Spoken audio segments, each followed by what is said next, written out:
Eu hoje converso com o médico ortopedista Moisés Cohen. Moik, praticar atividades físicas constantes é a melhor prevenção contra a osteoporose? E osteoporose, estou falando nesse assunto porque interessa muita gente. E as últimas notícias que eu tenho é que homens também sofrem de osteoporose. Sofrem menos que as mulheres? Sim, sofrem menos. Existe um processo fisiológico da mulher, principalmente na época pré-menopausa, ao redor da menopausa, que são as alterações hormonais. E isso acaba levando a uma alteração da densidade do osso, ou seja, pode-se ter a osteoporose, que não necessariamente é uma doença, quer dizer, faz parte de um processo. O homem, ele está menos sujeito a esse tipo de problema, mas também pode ter e deverá ter ao longo da vida também osteoporose. Agora, lê-se que tomar sol é fundamental para os ossos. Mas aí disse e lê-se também que tomar sol é um desastre para câncer de pele, etc, etc e tal. Tem outra solução para a osteoporose? Na verdade, o sol, os raios solares da manhã, aquele sol bom, ele vai atuar em algumas enzimas através da pele que vai ajudar a transformação e a fixação do cálcio no osso. É claro que não é um sol que você vai ficar que nem lagartixa ali se queimando. Sim. É um sol saudável. Sol do dia a dia, para você poder realmente ajudar o metabolismo da vitamina D, que é um dos elementos que ajuda a fixar o cálcio no osso. Porque às vezes o indivíduo toma cálcio, ele vai lá e compra na farmácia um vidro desse tamanho e começa a tomar comprimido de cálcio, algumas coisas que tem no mercado. Mas às vezes isso não serve para nada para ele. Porque ele não consegue segurar isso, ele não consegue fixar isso no osso. E isso é uma determinação hormonal, não fixar, não segurar? É uma alteração, não necessariamente hormonal, mas em geral tem a ver com isso. Agora, e a ginástica? Pode substituir essa frequência à luz do dia ou não? A atividade física, a ginástica, principalmente quando você faz exercícios, quando você tem que fazer um esforço contra alguma resistência, ainda que pequena, faz com que a musculatura trabalhe de uma maneira mais intensa.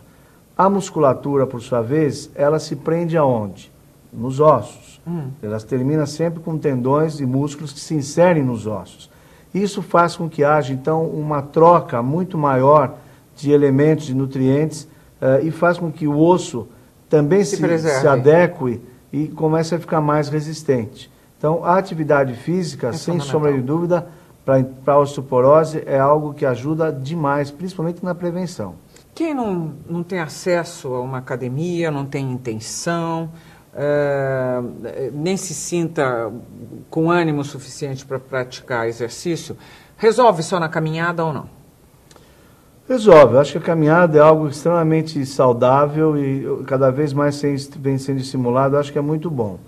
Mas eu acho que hoje também, como eu tenho um contato com a Secretaria de Esportes e vivo um pouco disso, porque justamente o nosso objetivo é tratar desses atletas sem recursos via Secretaria de Esportes, o que existe hoje, e a Unifesp tem um convênio com a Secretaria nesse aspecto e com a Secretaria da Saúde, são os chamados centros de convivência, onde se estimula muito hoje a terceira idade a prática do esporte, próprio para a terceira idade, assim como também para a criança. Então eu acho que talvez a população, ao se conscientizar que pode fazer, que não necessariamente precisa ser sócio de clube, precisa pagar a mensalidade, eu acho que é como você falou, tem que ter a vontade, tem que ter a consciência de que é importante, com certeza ele vai achar algum lugar para fazer. Sim, mas caso não ache, caso caminhar esteja em algum bom. lugar, caminhar é bom, é ótimo. Mas é a caminhada olhando o mundo ou tem que ter um ritmo? Como é que se dá isso? Eu acho que no primeiro momento ele vai andar olhando o mundo,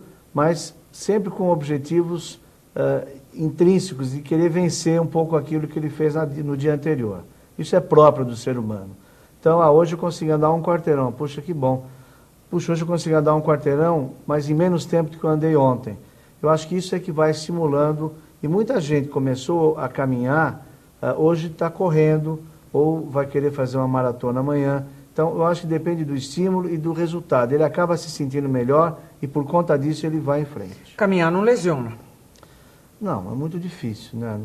Só torcer um tornozelo ali, virar o pé e tal. É um azar. Mas eu acho que é um esporte extremamente saudável. Agora, então vamos para a academia. Ao praticar musculação por aparelhos, a minha pergunta é mais importante buscar a tonificação muscular ou o aumento da massa muscular? Qual é a diferença entre as duas situações? Depende do que o indivíduo queira. Então, hoje a gente tem alguma dificuldade, às vezes, em convencer um adolescente que, de repente, quer fazer musculação porque ele quer ficar realmente lindão, volumoso. Aquela coisa grande. Assim. Tudo é parâmetro, não sei o que é lindo, mas enfim... Sim, estou brincando. Ficar lindão, ficar aquela coisa então, mas mesmo sem camisa. Mesmo isso acaba sendo, às vezes, um exagero, porque ele não tem limites. Eu acho bacana ele ganhar um pouco de postura, alongar peitoral, acho legal. Mas, às vezes, ele começa a se estimular de tal maneira e não tem limites.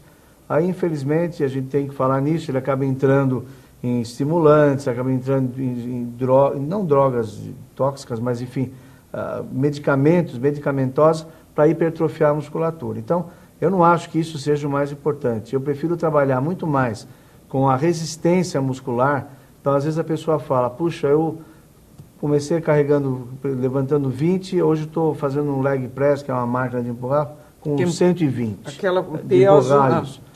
Isso não é uma grande vantagem. De repente, se ele continuasse nos 20, ou nos 30, ou nos 40, mas repetitivamente, fazendo mais vezes, ele teria talvez maior resistência e se sentiria muito melhor, com menos chances de ter lesões. Então, se eu tivesse que escolher entre um e outro, embora caiba uma e outra, dependendo do que você queira, eu, sem dúvida, ficaria com o trabalho de resistência. Vem cá, Moik, é recente, historicamente, quando é que os homens, quando é que eles começam a aumentar, a querer aumentar? Isso é recente ou sempre na história da humanidade houve homens que faziam exercícios para ganhar essa, sei lá como é que chama, essa carapaça?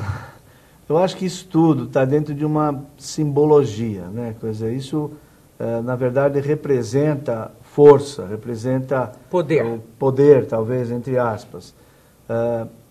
As competições e a projeção que isso veio tendo no mundo, Mr. Mundo e papapá, isso acaba levando aos pobres mortais a querer seguir. E, logicamente, às vezes você não tem aptidão para isso, mas quer ficar mais ou menos igual. Eu acho que a tendência dessas hipertrofias, eu sinto que isso já está diminuindo. Por quê? Porque muitas pessoas que foram manchetes, fotografias ilustres, essas pessoas, ao final de uma vida, acabam sofrendo demais, porque fizeram uso de anabolizantes ou coisas do gênero, e isso acaba marcando as pessoas que querem crescer muito no volume. Então, o que a gente tem que fazer é tentar convencer de que esse jovem, esse adolescente, tem um equilíbrio de musculatura, é bacana ficar forte, mas sem o exagero.